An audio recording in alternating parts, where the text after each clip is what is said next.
وكفى وسلام على عباده الذين اصطفى أما بعد فقد قال الله تبارك وتعالى في كلامه المجيد وفرقانه الحميد أعوذ بالله من الشيطان الرجيم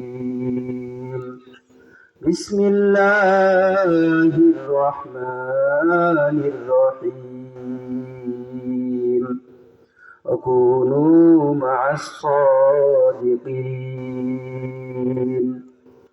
وقال رسول الله صلى الله عليه وسلم من لم يرحم صغيرنا ولم يوقر كبيرنا ولم يبجل علماءنا فليس من أمتنا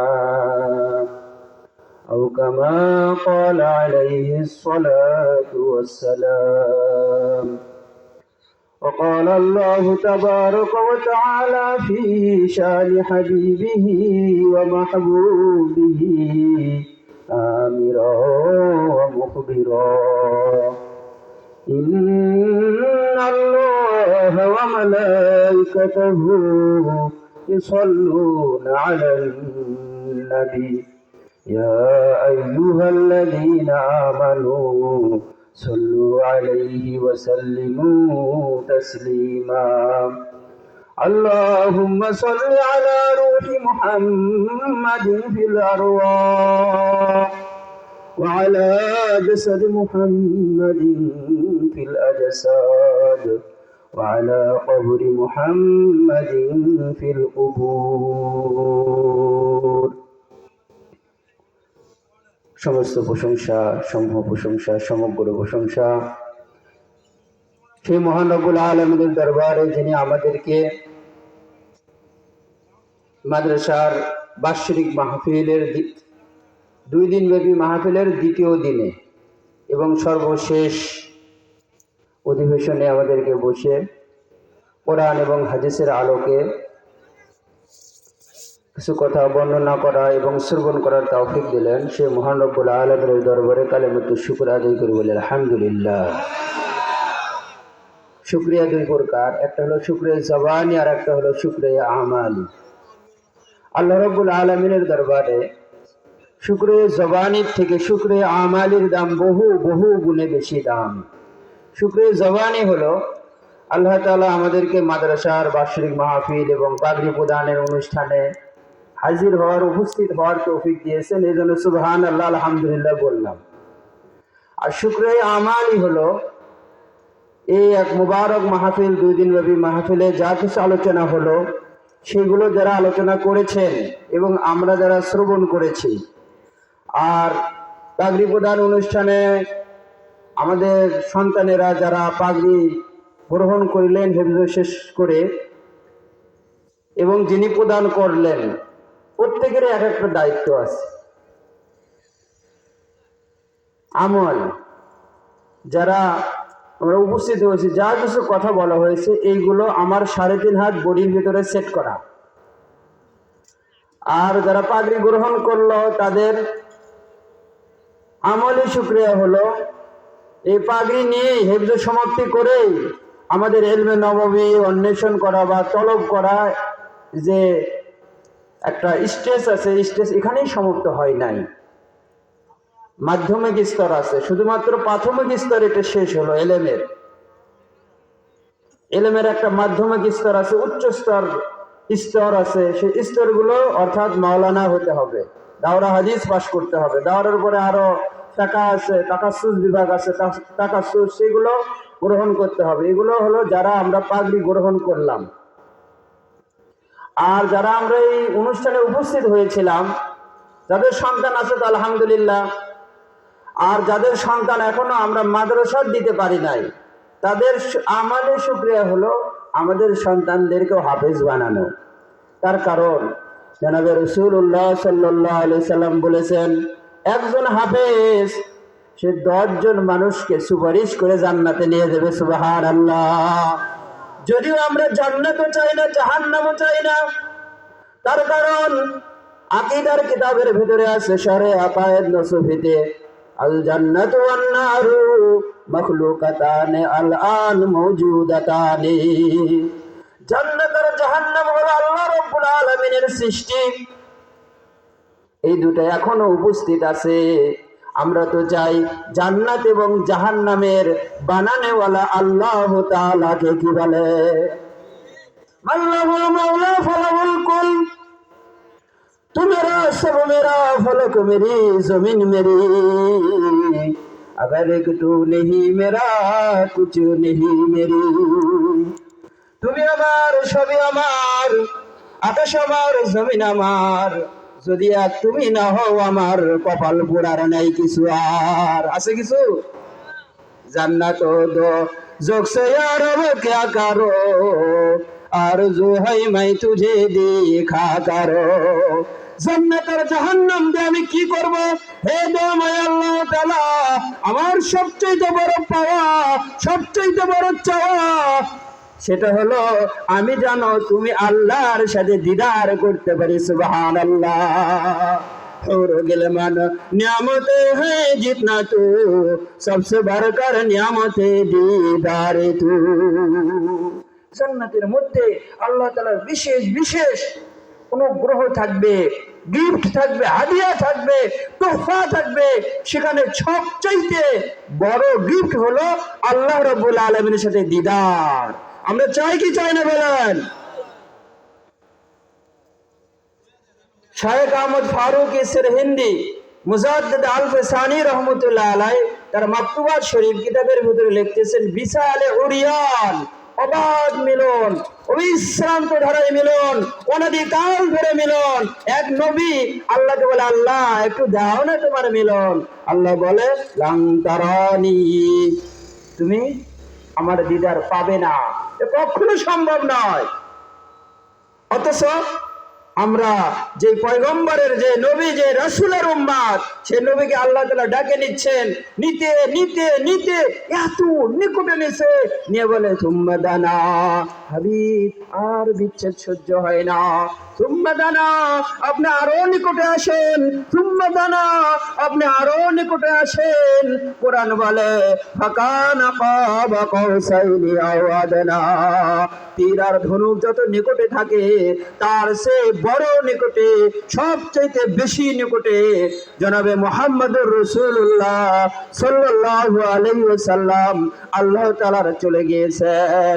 মুফাসসিরিনে কেরাম আল্লাহ ওয়ালার তাফসীর করতে গিয়ে এভাবে বলেছেন, নূর সে নূর মিল গিয়া দরমিয়ান মে কোই ফরক নেহি, নুরে নুরে মিলে গেছে, মাঝখানে কোনো পার্টিশন নাই, ব্যবধান নাই। আমাদের নবীকে আল্লাহ তাআলা এমন মেরাজ দিয়েছেন, এমন দিদার দিয়েছেন, তার মানে তার উম্মতদেরকে কি আল্লাহ দেবেন না? অবশ্যই দেবেন, কিন্তু সেই দিদারের জন্য করে আমাদেরকে কাজ করতে হবে। এক নবী, মুসলিম শরীফের ভিতরে ঘটনা আসছে, উনি একজন আল্লাহর আশিকের সাথে ওনার সাক্ষাৎ হয়ে গেছে। আশিক যিনি প্রেমিক হতে পারেন, প্রেম বা হুব, কোরআনের ভেতরে আল্লাহ রাব্বুল আলামিন এই ভালোবাসা নিয়ে কথা বলেছেন যে তোমরা যদি আমাকে ভালো না বাসো বা আমার ইবাদত বন্দেগী না করো, আমি এমন একটা মাখলুক সৃষ্টি করব, ইউহিব্বুহুম ওয়া ইউহিব্বুনাহু, তারা আমাকে ভালোবাসবে, আমিও তাদেরকে ভালোবাসবো। এই ভালোবাসা, যারা ভালোবাসার লোক হয় তারা কখনো মরদুদ হয় না। আপনারা কি আল্লাহকে ভালোবাসতে চান? আর ভালোবাসা তখনই সমাপ্তি ঘটবে যখন আপনার মাশুকের সাথে আপনার মিলন হবে, যেটা তাআল্লুক মা আল্লাহ। এই মিলন, আল্লাহর সাথে সম্পর্ক, এটা আমরা সবাই চাই কি চাই না বলেন? আমি কথা বলতেছিলাম জান্নাত থেকে। একজন হাফেজ সাহেব যার আত্মীয় স্বজন আছে তাদের উপরে জাহান্নাম ওয়াজিব হয়ে গেছে, এরকম 10 জনকে সুপারিশ করে উনি জান্নাতে নিয়ে যাবেন। সুবহানাল্লাহ ওয়া বিহামদিহি। আমরা যারা এখনো হাফেজের পিতা মাতা হইতে পারি নাই, তাদের শুকরে আমালই হলো এখন থেকে নিয়ত করা আমাদের সন্তানদেরকে হাফেজে কোরআন বানানো। কি বলেন? একজন হাফেজ 10 জনকে সুপারিশ করে জান্নাতে নিয়ে যাবে। 10 জনের মধ্যে প্রথম 2 জন হলো হাফেজে কোরআনের মাতা এবং পিতা। এরপরে 2 জন হলো তার দাদি এবং দাদা। হলো কয়জন? আরো 2 জনকে নিয়ে যাবে জান্নাতে সুপারিশ করে, যাহাদের উপরে জাহান্নাম ওয়াজিব হয়ে গিয়েছে, নানি এবং নানা। হচ্ছে এবার কয়জন? তার শাশুড়ি এবং শ্বশুরকে বলেন সুবহানাল্লাহ। তাহলে হাফেজকে কন্যা সন্তান দিলে লাভ আছে কি নাই? যে কারণে শাশুড়ি এবং শ্বশুর জান্নাতে গেল, তো সে জান্নাতে যাবে না? তার মানে কার কথা বলছি বলেন দেখি? তার স্ত্রী, হাফেজের স্ত্রী। কয়জন হলো? 9 জন। আর একজন বাকি আছে, যার মাধ্যমে এটা ওস্তাদও হতে পারে, অথবা তাকে যারা লেখাপড়াতে সহযোগিতা করছে তাকেও সে সুপারিশ করে জান্নাতে নিয়ে যাবে। অর্থাৎ যারা মাদ্রাসাকে নির্মাণ করেছেন, যারা মাদ্রাসা নির্মাণ করেছেন, প্রতিষ্ঠিত করেছেন, অথবা এই মাদ্রাসার জন্য টিকে থাকে আপনারা যারা অর্থ দিয়ে বুদ্ধি দিয়ে বিভিন্নভাবে সহযোগিতা করেছেন, তাকেও সুপারিশ করে জান্নাতে নিয়ে যাবে। সুবহানাল্লাহ। এটা হলো শুকরিয়া আমাল। লাইন শাকারতুম লাযিদান্নাকুম।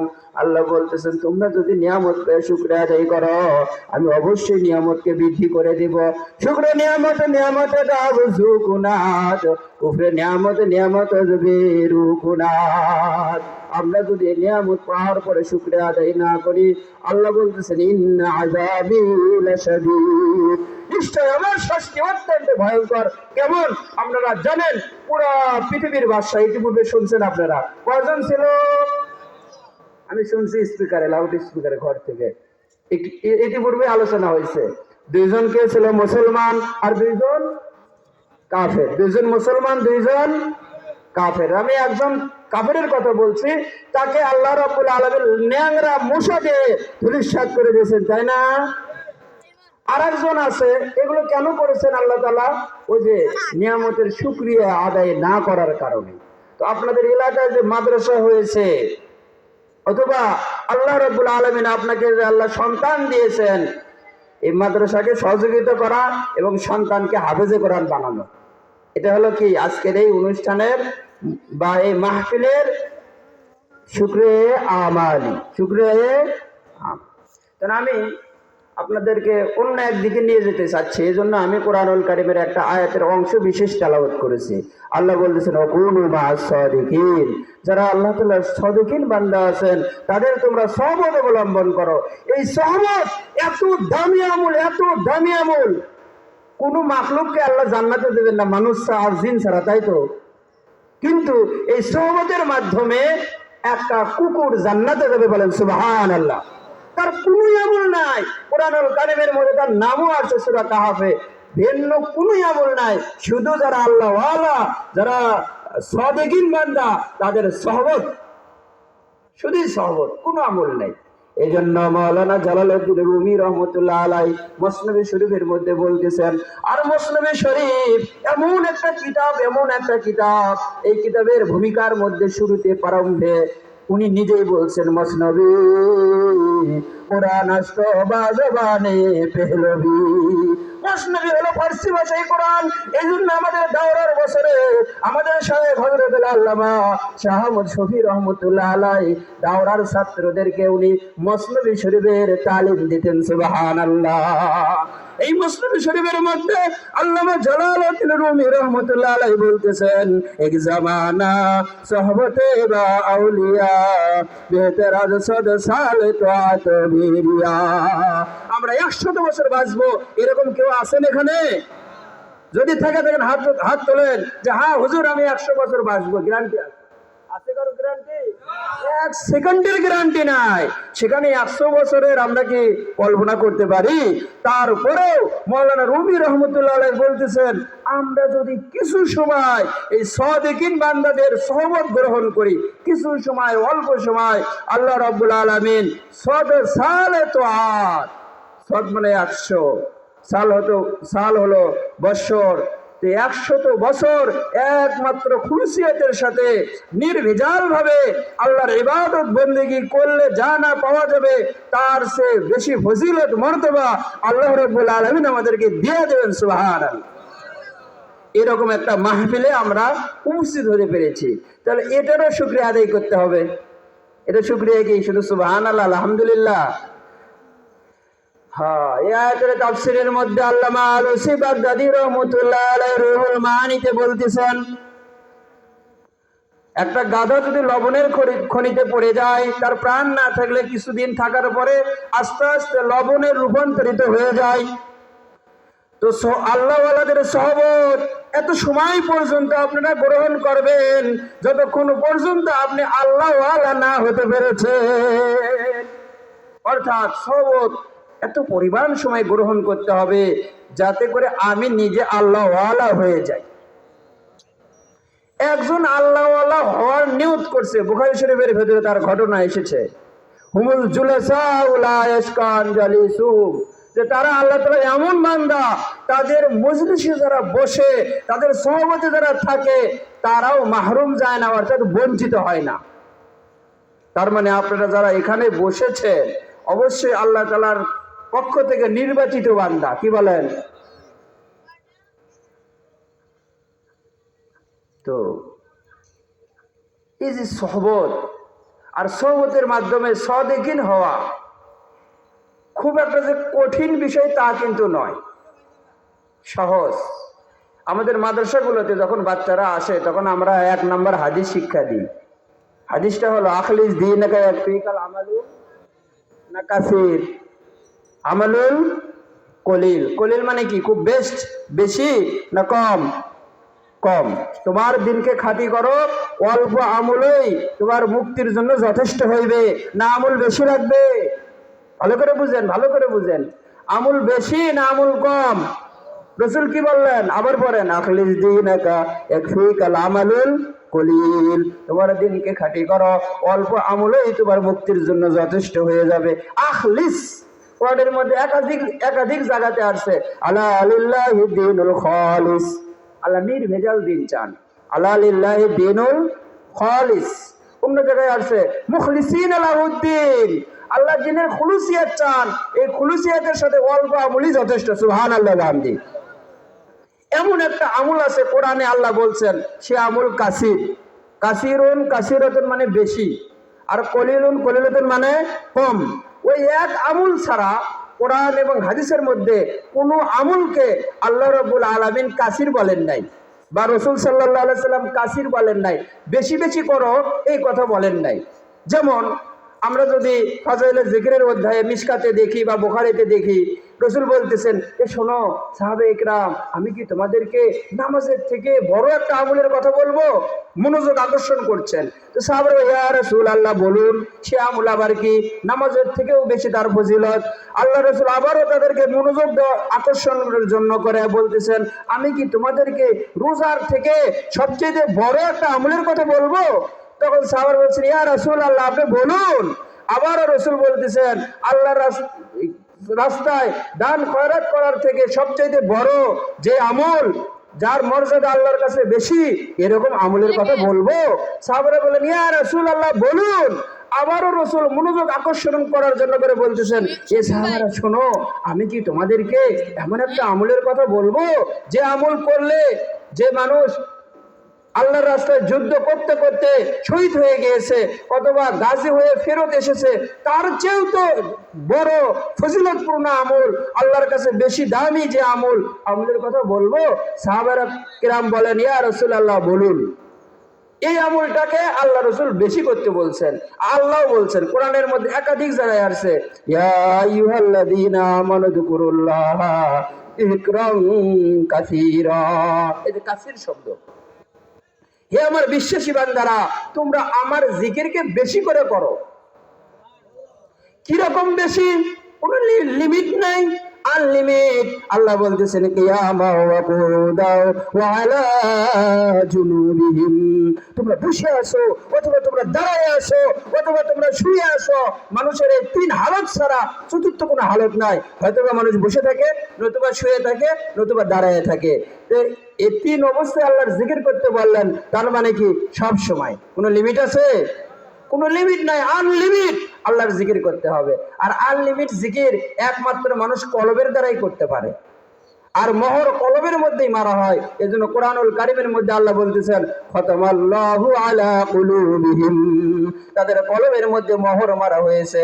এই যে কোরআন শরীফ হিফজ করার পরে তাদেরকে পাগড়ি দিয়ে দেওয়া হলো, এই কোরআন শরীফটাও আল্লাহ রাব্বুল আলামিন আমাদের স্মৃতির ফলকে নয়, মেমোরির মধ্যে, মানে ব্রেনের মধ্যে না, কোরআনটা নাজিল করেছেন আল্লাহ তাআলা কলবের মধ্যে। বলেন সুবহানাল্লাহ। এই জন্য আল্লাহ ঘোষণা দিচ্ছেন নাযালনাহু আলা কলবিকা। কোরআন শরীফ কোথায় নাজিল হয়েছে? ব্রেনের মধ্যে না কলবের মধ্যে?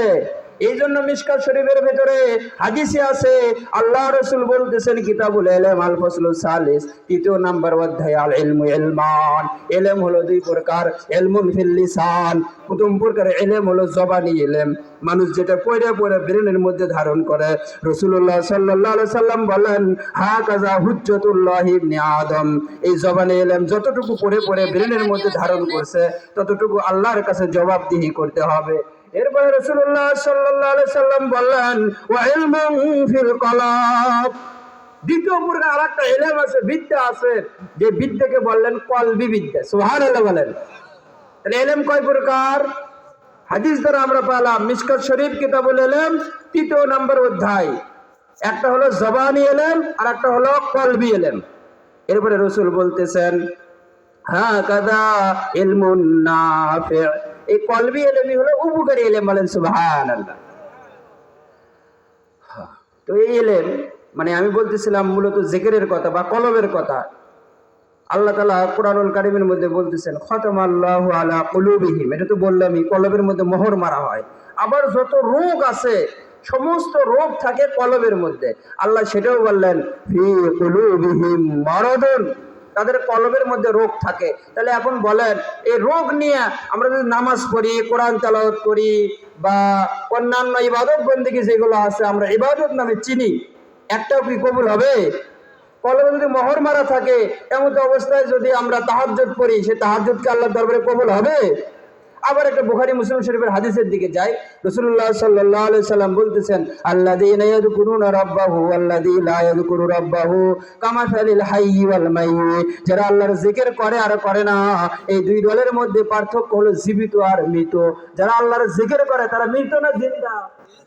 আর যারা জিকির করে না তারা মুর্দা। তাহলে এখন সহজ বাংলা যদি আমরা বলি, যার দিলে জিকির আছে তার দিল জিন্দা, যার দিলে জিকির নাই তার দিল মুর্দা বা মরা। এখন মরা মানুষ যদি কোনো ইবাদত বন্দেগী করে সেগুলো কি কিরামেন কাতিবিন লিখবে? বুঝতেছেন আমার কথা? তাহলে এখন কি লাগবে? কলব জিন্দা লাগবে। মোহর মারা থাকলে বা কলবের মধ্যে রোগ থাকলে ওই কলব নিয়ে যে ইবাদতই আমরা করি না কেন একটাও আল্লাহর দরবারে কবুল হবে। এই জন্য আমরা তিরমিজি শরীফের হাদিস পাই, রাসূলুল্লাহ সাল্লাল্লাহু আলাইহি সাল্লাম বলতেছেন মান সাল্লা ইরাহি ফাকাদ আশরাক ওয়া মান সামা ইরাহি ফাকাদ আশরাক ওয়া মান তাসাদ্দাকা ইরাহি ফাকাদ আশরাক। যে ব্যক্তি রিয়ার সাথে নামাজ পড়লো সে মুশরিক হলো, যে ব্যক্তি রিয়ার সাথে রোজা রাখলো সে মুশরিক হয়ে গেল, যে ব্যক্তি রিয়ার সাথে দান সদকা করলো সে ব্যক্তি মুশরিক হয়ে গেল। আসলে কি আমরা নামাজ পড়ি মুশরিক হওয়ার জন্য না আল্লাহ পাওয়ার জন্য? তাহলে এখন এই নামাজটা হতে হবে জিকিরের সাথে। এই জন্য সূরা তোহার ভিতরে আল্লাহ বলতেছেন আকিমিস সালাতা লিযিকরি, তোমরা নামাজ প্রতিষ্ঠিত করো জিকিরের প্রতিষ্ঠিতের জন্য। এখন জিকির ছাড়া নামাজ হবে লা সালাতা ইল্লা বিহুজুরিল কলব, নামাজের মধ্যে দিল হাজির থাকতে হবে। সিজদা এমন একটা ইবাদত, আল্লাহ বলতেছেন ওয়াসজুদু ওয়াকতারিব, তোমরা সিজদা করো এবং রবের নৈকট্য অর্জন করো। এমন কোনো ইবাদত নাই যে ইবাদতের মাধ্যমে আমরা আল্লাহর নৈকট্যে চলে যাব, নিকটে চলে যাব, বেশি নিকটে। সেই ইবাদত সিজদা, সেই ইবাদত।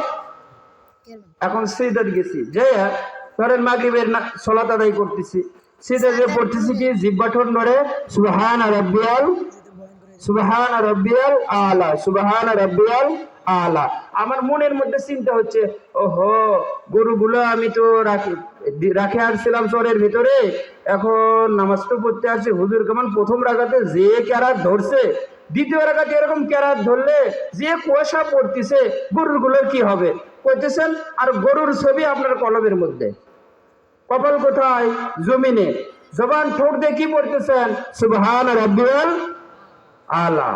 আর মনের মধ্যে কি চিন্তা হচ্ছে? যেই গরুর কথা মনে হচ্ছে, আপনার গরু কয়টা গরু আছে, কিভাবে বেঁধে রেখে আসছেন, সব চলে আসছে কোথায়? মনোছবিতে, মনের ভিতরে, কলমের ভিতরে। তাহলে এখন বলেন, এই সিজদা আল্লাহর দরবারে কবুল হবে? এজন্য রাসূল সাল্লাল্লাহু আলাইহি সাল্লাম বললেন, মান সাল্লা ইরাই ফাকাদ আশরাক। এবং অন্য হাদিসে আছে, কিছু সংখ্যক লোকের নামাজকে গাঁটটি বেঁধে তার মুখের মধ্যে মেরে দেওয়া হয়, লাও তোমার নামাজ তুমি নাও। কিসের কারণ? নামাজের ভেতরে খুলুসিয়ত না থাকার কারণে, ইখলাস না থাকার কারণে। এখন এটা কখন হবে? যখন আপনার দিল জিন্দা থাকবে, যেটা কোরআনের মধ্যে আছে, ওয়াজিলাত কুলুবুহুম। যখন আপনার দিল জিন্দা থাকবে, তখন আপনার কলব নড়বে, কাঁপবে, সেখানে জিকির হবে, আপনি বুঝতে পারবেন। সুবহানাল্লাহ ওয়া বিহামদিহি। এখন জিকির মানে আমরা যেটা বুঝি শব্দ দোষর উচ্চারণ, এটা জিকির নয়। তবে এটাও জিকিরের একটা পর্যায়, এটার মাধ্যমে আমরা মূল জিকির, কলবে জিকিরে যেতে পারবো। বুঝতে পারছেন? জিকির, মাওলানা রুমি রহমতুল্লাহ আলাইহি মুসলিম শরীফের মধ্যে জিকির কাকে বলে, এবং আমি ইতিপূর্বে যে হাদিসটা পড়ছি বুখারী শরীফের, যার দিলে জিকির আছে তার দিল জিন্দা, যার দিলে জিকির নাই তার দিল মুর্দা। এই হাদিস আর মাওলানা রুমি রহমতুল্লাহ আলাইহির শের বলে আমি ইতির দিকে যাব, সমাপ্তির দিকে যাব বয়ানের। মাওলানা রুমি রহমতুল্লাহ আলাইহি বলতেছেন, ইশক কি খাসিয়ত, আঁখ কি খাসিয়ত, একই খাসিয়ত। প্রেমের স্বভাব আগুনের প্রভাব একই, একদর সিনা বা সিনা, একদর খানা বা খানা। একটা হলো মানুষের ঘরে ঘরে, আর একটা হলো মানুষের কলবে কলবে। একটা মোমবাতি আপনি জ্বালাইছেন, সেই মোমবাতি থেকে আরেকটা মোমবাতি, সেখান থেকে আরেকটা মোমবাতি, এভাবে বিশ্বের কোটি কোটি মোমবাতিতে আগুন জ্বালানো যাবে কি যাবে না? তেমনি ভাবে একটা মানুষের কলমের ভেতরে যখন আল্লাহর জিকির জারি হয়ে যাবে, সেখান থেকে বিশ্বের কোটি কোটি মানুষের কলমের ভেতরে জিকির জারি করাও সম্ভব। তাহলে জিকির মানে স্মরণ, জিকির মানে উচ্চারণ নয়। আমি এই টিস্যুটা নিলাম, নেওয়ার পরে আমার এই জেল পেন দিয়ে এখানে লিখলাম, আরবিতে হলো আতশ, অথবা আমরা উর্দুতে লিখলাম আগ, হ্যাঁ, আর বাংলাতে হলো আগুন, হিন্দিতে ওই আগে আসে, আর আরবিতে হলো নারুন, ইংরেজিতে হলো কি ফায়ার। এখানে লিখলাম, যতবার লেখা যায়, লেখা যাবে কি যাবে না? এটা যদি এখন থেকে ফজর পর্যন্ত পড়ি, তাহলে টিস্যুতে আগুন লাগবে? বুঝেছেন আমার কথা? আগুন কি লাগবে? লাগবে না। তো বলেন তুমি কি বলছেন? আগুন হলো ধরে দিতে হয়। যদি এখানে ওই যে পেট্রোল ম্যাচ দিয়ে হোক বা তোমাদের সোলার ম্যাচ দিয়ে হোক, যদি এখানে আগুন লাগানো হয়, লাগবে না? তেমনি ভাবে এখানে যতবারই আগুন লেখা থাক, যে ভাষায় থাকুক না কেন, আমরা যতবার পড়বো একটাও আগুন হবে না, এটার দ্বারা আগুন ধরবে না। এখানে যে আগুন লেখা আছে, এটা হলো আগুনের বর্ণনা। এটা কি আগুনের? হাদিসের পাতায় সুবহানাল্লাহ আছে, আলহামদুলিল্লাহ আছে, কোরআনের ভিতরে সুবহানাল্লাহ আছে, আলহামদুলিল্লাহ আছে। এইগুলো একটা আল্লাহর জিকির নয়। যেমনি ভাবে লেখা আগুন আগুন নয়, তেমনি ভাবে কোরআনের পাতায় লেখা আল্লাহ আল্লাহ নয়। কথা বুঝতেছেন? লেখা আল্লাহ আল্লাহ নয়। আল্লাহ কোনটা? ওই যে কুলুবুল মুমিনিনা আরশিল্লাহ ওয়াফি আনফুসিকুম আফালা তুবসিরুন। আল্লাহ বলেন, নাহনু আকরাবু ইলাইহি মিন হাবলিল ওয়ারিদ। বান্দা, আমি তোমার যে শাহরগ আছে, জীবন রগ, যে রগ কেটে দিলে তুমি এখনই মারা যাবে, সেই রক থেকেও নিকটে যে আল্লাহ তাআলা যে আমাদের 3.5 হাত বডির ভিতরে আছে, এটা আমাকে বুঝতে হবে। তখনই বুঝতে পারবো যখন আমার ভেতরে জিকির থাকবে, যখন আমার ভেতরে আমার দিল যখন চিন্তা হয়ে যাবে। আর সকল নবী রাসূল আদম আলাইহিস সালাতু ওয়াস সালাম থেকে নিয়ে হযরত মুহাম্মদুর রাসূলুল্লাহ সাল্লাল্লাহু আলাইহি সাল্লাম পর্যন্ত যত নবী রাসূল এসেছিলেন, প্রত্যেক নবী রাসূলের একটাই মিশন ছিল, দিলের উপরে মেহনত, তাই না? এখন আল্লাহ ওয়ালাদের যে কাজ, যেটা আমার শায়েখ হযরত, ওনার কাজ ছিল মানুষের দিল জিন্দা করা। জিন্দা তো আল্লাহই করে দেবে, কিন্তু তাদের মাধ্যমে যে একটা সিলসিলা আছে, পরম্পরা আছে, তওবা আছে, এই তওবার মাধ্যমে তাদের কলবে যখন আল্লাহর জিকির জারি হয়ে যাবে, তখন আপনার নামাজ, রোজা, হজ, যাকাত, যত ইবাদত বন্দেগী আছে, সব কিছুর ভিতরে ইখলাস চলে আসবে, খুলুসিয়ত চলে আসবে। আল্লাহ রাব্বুল আলামিনের কাছে সেটা কবুল হয়ে যাবে। সুবহানাল্লাহ।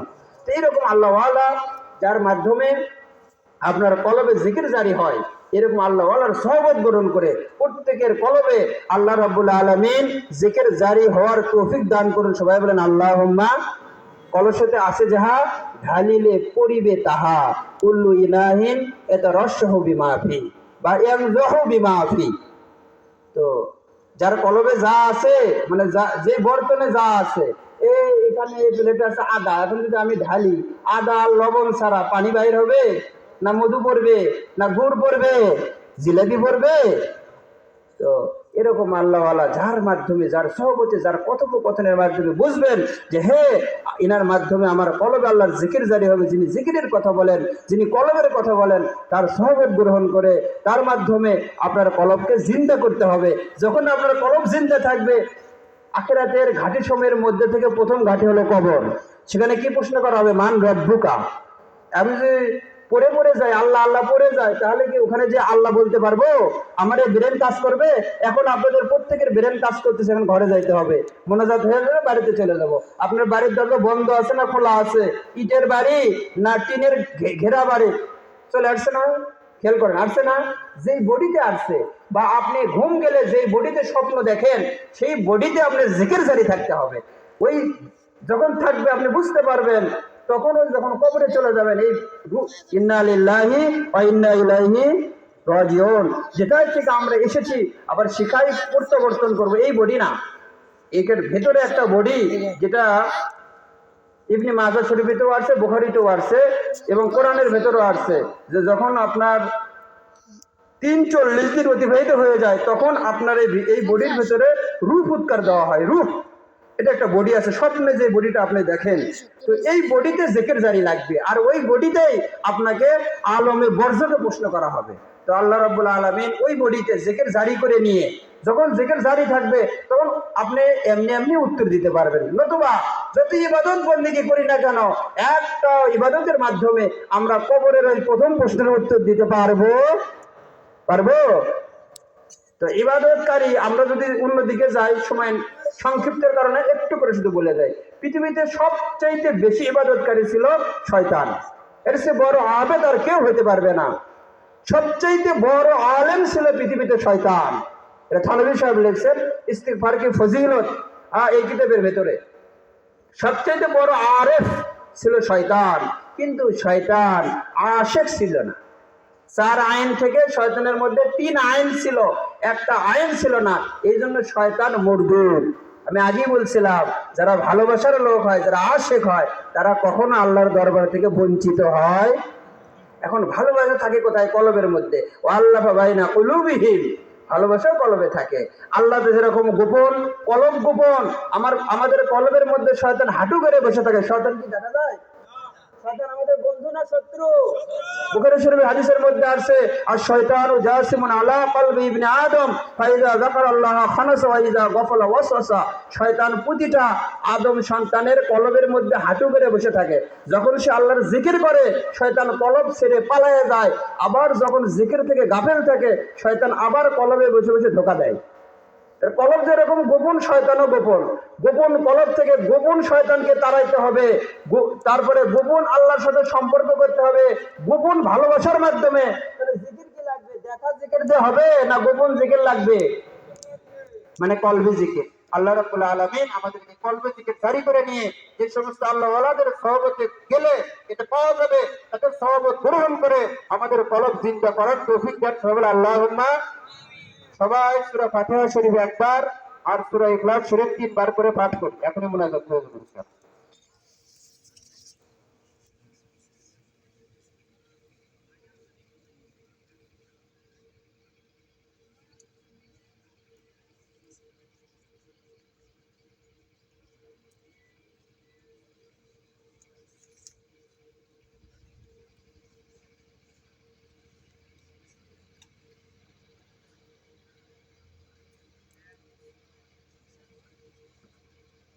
الفاتحة. اللهم آمين. يا أرحم الراحمين يا غفور الرحيم. এই দয়াময় আল্লাহ, আমরা দীর্ঘ সময় ধরে 2 দিন ব্যাপী তাফসীরুল কোরআন মাহফিলে হাজির হয়ে আলেমদের মুখ থেকে কোরআন এবং হাদিসের ইজমা কিয়াসের আলোকে কথোপকথন শ্রবণ করেছি মাওলা। আলিম উলামাগণ বর্ণনা করেছেন মাওলা। এই কথাগুলোর উপর বক্তা এবং শ্রোতা প্রত্যেককে আমল করার তৌফিক দিয়ে দাও। এই আলোচনাগুলো এবং ইতিপূর্বে আমরা যে সূরা ফাতিহা শরীফ, সূরা ইখলাস শরীফ পাঠ করলাম, এগুলোর দ্বারা যা কিছু আপনি সওয়াব প্রদান করেছেন তা কৌতুকটি ভিত্তি করে আপনি আমাদের তাজদারে মদিনা জিগর কো শামিনা রহমাতুল আলামিন সাইয়্যিদুল মুরসালিন ফাতিহুন নবীন মুহাম্মদুর রাসূলুল্লাহ সাল্লাল্লাহু আলাইহি সাল্লামের রওজা মুবারকে আপনি হাদিয়া পৌঁছায় দাও মাওলা। আদম আলাইহিস সালাতু ওয়াস সালাম থেকে নিয়ে হুজুর সাল্লাল্লাহু আলাইহি সাল্লাম পর্যন্ত যত নবী রাসূল অতিবাহিত হয়ে গিয়েছেন, প্রত্যেকের রূহে এক কপি করে আপনি হাদিয়া পৌঁছায় দেন মাওলা। আল্লাহ বিশেষ করে উলামায়ে সলব খলব সহ আমাদের মায়ের বংশের আত্মীয় স্বজন, বাপের বংশের আত্মীয় স্বজন, শাশুড়ির বংশের আত্মীয় স্বজন, শ্বশুর বংশের আত্মীয় স্বজন, যারা কবরবাসী বাসিনী হয়েছেন, প্রত্যেকের রূহ মুবারকে এক কপি করে আপনি হাদিয়া পৌঁছায় দেন মাওলা। আল্লাহ জানি না কার অন্তরে কি আশা, আপনি আলিমুল গায়ব, প্রত্যেকের অন্তরের জায়েজ আশাগুলোকে আপনি পূর্ণ করিয়ে দেন।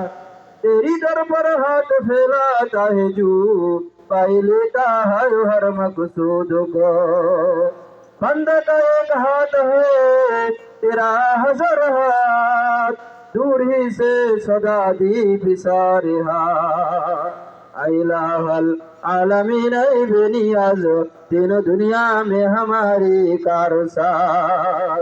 तू अदा है कि जो चाहे करे, जिसको चाहे दे दे, जिसको चाहे ना दे। আল্লাহ আজকে হাফিজ কোরআন মাদ্রাসা থেকে 3 জন ছেলে কোরআন সমাপ্ত করে হিফজ করার পরে আজকে পাগড়ি নিয়েছে মাওলা, তাদেরকে কোরআন অনুযায়ী আমল করার তৌফিক দিয়ে দিও মাওলা। যে উস্তাদ মেহনত করে তাদেরকে হাফেজ হিসেবে তৈরি করেছেন, তাকেও আপনি হালাল এবং হারাম জেনে আল্লাহ এই কোরআনের উপরে তার 3.5 হাত বডিকে আপনি প্রতিষ্ঠিত করিয়ে দেন।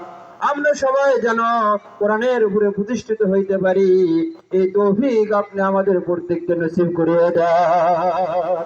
আল্লাহ জানি না কোন দিন কোন সময় আপনার ডাক চলে আসে, ডাক চলে আসলে অবশ্যই আমাদেরকে চলে যেতে হবে মাওলা। যাওয়ার আগে আপনার হাবিবকে দেখতে দেখতে ইমানের কালেমা পড়ে পাঠ করতে করতে আমরা যেন আপনার দরবারে হাজির হইতে পারি, সেই তৌফিক আপনি প্রত্যেককে নসিব করিয়ে দাও। আল্লাহ যাদের পিতা মাতা জীবিত আছে হায়াত দারাজ করে দাও মাওলা। যাদের কাছ থেকে কোরআনের একটা অক্ষর শিখেছি, একটা আয়াত শিখেছি মাওলা, হাদিসের একটা টুকরো শিখেছি, তরিকতের একটা সবক গ্রহণ করেছি, এরকম উস্তাদ যাদের এখন জীবিত আছে, আমাদের মাথার মধ্যে যে পরিমাণ চুল আছে এই পরিমাণ হায়াত তাদেরকে আপনি দারাজ করিয়ে দাও। তাদের পিতা মাতা আসাদের গ্রাম কবরের জগতে পাড়ি দিয়েছে, তাদের কবরকে আপনি জান্নাতের বাগান বানিয়ে দেন। যতদূর পর্যন্ত তাদের দৃষ্টি শক্তি যায়, ততদূর পর্যন্ত জন্ম করে কবরকে আপনি প্রসারিত করে দেন। জান্নাত থেকে দরজা জানালার ব্যবস্থা করে দাও মাওলা। আমরা জানি না মাওলা কোন দিন আপনার ডাকে সারা দিয়ে চলিয়ে যায়, শুধু এতটুকু বলি, দিনটা যেন জুমার দিন হয় মাওলা, মাসটা যেন রমজান মাস হয়, ইমানের সাথে যাইতে পারি, সেই তৌফিক প্রত্যেককে নসিব করিয়ে দাও। ربنا آتنا في الدنيا حسنة وفي الآخرة حسنة وقنا عذاب النار। আয় আল্লাহ যাদের ছেলে সন্তান লেখাপড়া করার উপযুক্ত হয়েছে, তাদেরকে দিনের শিক্ষায় শিক্ষিত করার তৌফিক দিয়ে দাও মাওলা। এমন কোন সন্তান আমাদের কাউকে দিও না মাওলা যে সন্তানের কারণে পিতা মাতাকে জাহান্নামে যাইতে হয়। আল্লাহ এমন কোন পিতা মাতা বানায়ও না যে পিতা মাতা হওয়ার কারণে সন্তানকে জাহান্নামে যাইতে হয় মাওলা। এমন কোন স্বামী আমাদেরকে বানায়ও না যে স্বামী হওয়ার কারণে স্ত্রীকে জাহান্নামে যাইতে হয় মাওলা। এমন কোন স্ত্রী দিও না যে স্ত্রীর কারণে স্বামীকে জাহান্নামে যাইতে হয় মাওলা। রহম করো আর করম করো মাওলা। আসমানি বালাগুলো আসমানে উঠিয়ে দাও, জমিনে বালা জমিনে দাফন করিয়ে দাও। واعف عنا واغفر لنا وارحمنا واعف عنا واغفر لنا وارحمنا أنت مولانا। আল্লাহ